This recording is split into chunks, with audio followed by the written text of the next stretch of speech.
emirembe mu maka mu byalo mu ggwanga okutwalira wamu obwavu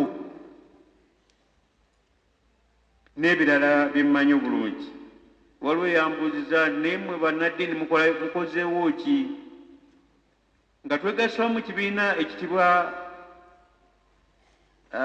Intelligence Council of Uganda nga mwe muzingiramu bano ffe mwetuli abakatoliki abakristaayo aba Church of Uganda abamu ku balokole aba Seventh Day ate n'abasiraamu twasaba gavumenti okusinziira ku mbeera eyo abantu tubawulize kuba byonna mu palamenti bituukayo. Kaakano gavumenti netukkiriza twatandise ekitibwa National Dialogue era nga bali mu church ezo zenjogeddeko bajja kutuuka mu bifo ebitali bimu nga batuuse mu bitundu byammwe mu disitulikiti yammwe tubeere beerufu byonna ebituluma n'ebitagenda bulungi kiki twagala tubeere mu ggwanga lino tubeere nga tubyogera ate era oluvannyuma tubituuse ku gavumenti naye nga nsaba twongere okusabira eggwanga lyaffe lino Omukama atuddiza emirembe nekubeera n'omulanga gavumenti ekole kyonna ekisoboka okulaba nti ebikyamu ebyo bigololwa nekubeera n'omulanga abo bonna abalina emitima emibi egituuse obabe ku balala mu bubbi mu ttemu n'ebirala bannange mweddeku Katonda kye kyatulosa ffe ffenna bina kwe kumumanya kwe kumwagala kwe kukola ki ate okutereeza ki tulina moto yaffe ennungi mu ggwanga lino tukuba Katonda naki n'ensi yange kati gwakemeddwa ogenda okubba n'okutemula weebuuze ntemula ku lwa ggwanga lyange temula ku lwa Katonda and the answer is no. Ekirabo Ssemalabo Omukama kyatuwa si kirala naye bwe bulamu ffenna tufube okutaasa obulamu buno ate n'abo bonna bikikwatako okulaba nti obulamu obutaasibwa bakole omulimu gwaffe ogwo kubanga ffenna eggwanga lyaffe. Awo nno tujja kujja mu bitundu ebitali bimu tubawulize ate mutubuulire amazima. Essomero eryokubiri lyasomeddwa omukyala ayitibwa Anne Grace Akiro asoma obwa looya yasomedde essomero eryokubiri newankubadde nga muzibe.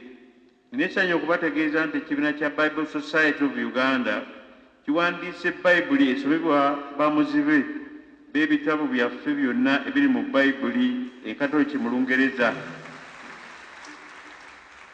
English Bible with Deuterocanonical books.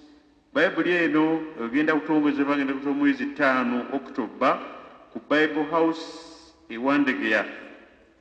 Bayibuli emu efulumira mu mizingo 2 tebasobola kukola emu kubanga ate ejja kuyitirira ze volumes 2 awo nno ng'ate egula obukadde 2 bweddu 2 million shillings. Awo nno batusaba ffenna obuwagizi ate aliko ayagala okutuwa ku nsonga eno inazifazi bya concerning essaza mutukire chancellor waffe Father Pius Male Cathedral Administrator ate Father Joseph Mary Buye ne babana mukulu bammwe alinayo kalina tuyambe bannaffe abo abatalaba babeere nga nabo bafuna ebyawandiikibwa ebitukuvu. N'essanyu okubategeeza nti asomedde wano gwe mulabye wano asoma bwa looya temuzanyisa ewulidde. Awo nno tumwagaliza birungi byereere.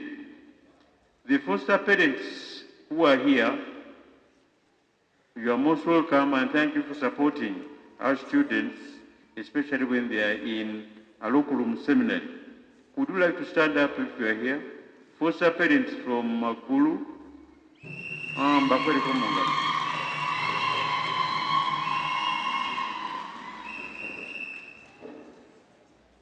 Malizanga ziramu okwebaza okujja bana tuwongere okweyagalira mu ddiini yaffe kubanga omu yazimba kuki ku lwazi alina obususuluuti bwaffe buno butuyunga ku batume tubweyagaliremu ate tufe okukola kyonna ekisoboka okulaba nti tusanyusa omukama mu buweereza obwo obulungi ng'abantu baffe tubatuusaako ebibatukuza tunnyikiza eddiini ate n'obukulembeze obulungi nga kristo bwatwagaza mbaagaliza okutambula nga muddeeka abagenda mu mbaga z'abagole mbaagaliza embaga ennungi n'abagole tubaagaliza obusasedooti obulungi n'obwagaliza obusasedooti tukome wano nga mukuza ennaku zino abamu tebakyalinda kya 25 eky'emyaka 5 eky'ekumi 15 25 okutuuka ku 5 mwebale kumpuliriza omukama abeere nammwe